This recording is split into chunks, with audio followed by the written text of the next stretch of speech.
and publish. Try again. And publish.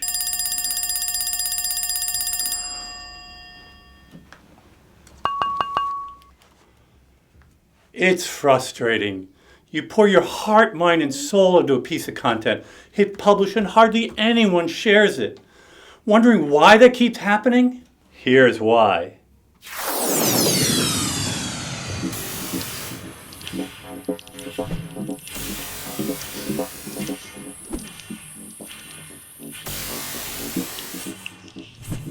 Mark, is it true that most content doesn't get many social shares? It's true, Eric, and now we have the numbers to prove it. A recent study by BuzzSumo and Moz showed that 50% of content gets less than 11 Twitter shares, and the vast majority of content published gets no shares at all.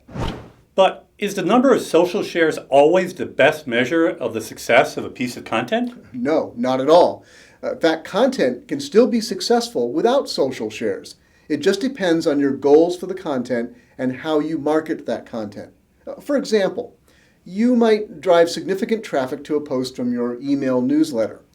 Also, some content on your site may not be the kind of thing that people jump to share with their friends, but still have great value in helping your prospects along the journey to becoming customers. But at the end of the day, most of us are creating at least some of our content in the hope that it will increase our audience and exposure, and social shares can be a significant way to do that.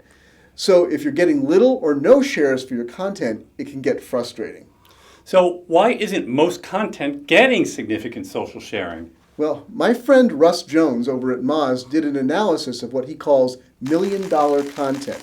Now this is content that gets traffic that would cost $1 million to obtain through pay-per-click ads, despite residing on sites with relatively low authority. Now, as part of that study, which you can read at the link on your screen now, Russ asked me to analyze the social shares leading to such content. I found that in the content in Russ's sample group, 45% had no social shares at all, and 66% had fewer than 300 shares. This confirms that content can be successful without social sharing. But I did find that a significant number of the highest performing content pieces in the group had a high number of social shares. And it's interesting that many of these were on the lowest domain authority sites in the group.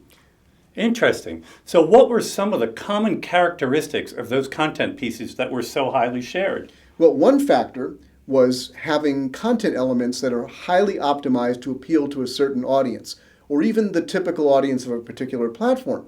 For example, this post at stayglam.com about creative nail designs contained 80 bright images like the one you're seeing right now. Those images are exactly the kind of thing Pinterest users love to share. Beautiful, colorful, arresting images having to do with fashion.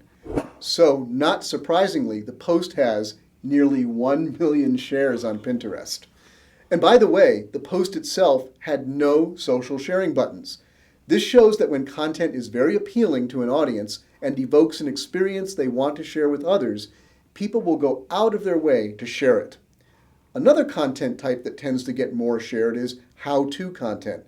A study by HubSpot found that content with the word how in the title is among the most shared on Twitter. Now here's a great example, an article on how to get rid of pimples. A lot of people search for solutions to that problem, so it's not surprising that there is a ton of content out there trying to answer the need. But this particular piece stands out because it goes above and beyond to be the best and most shareable answer.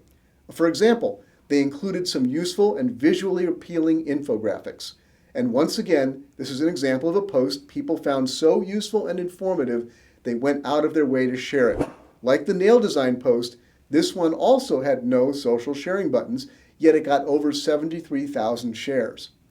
And sometimes content can earn shares just by being highly useful or providing a resource people need, even if it has no visual appeal whatsoever. A study commissioned by the New York Times showed that people share more when content has entertainment value or helps them define themselves to their friends or helps them build relationships and alliances or gives them a sense of self-fulfillment. Now, quotations fulfill all four of those needs. This page has almost no visual appeal.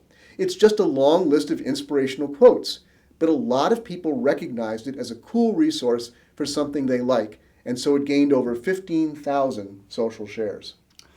So then what is the bottom line for shareable content? Well, I think first you have to accept that not every content piece is going to go viral on social media. And as I said earlier, not every piece needs to do that to be considered successful.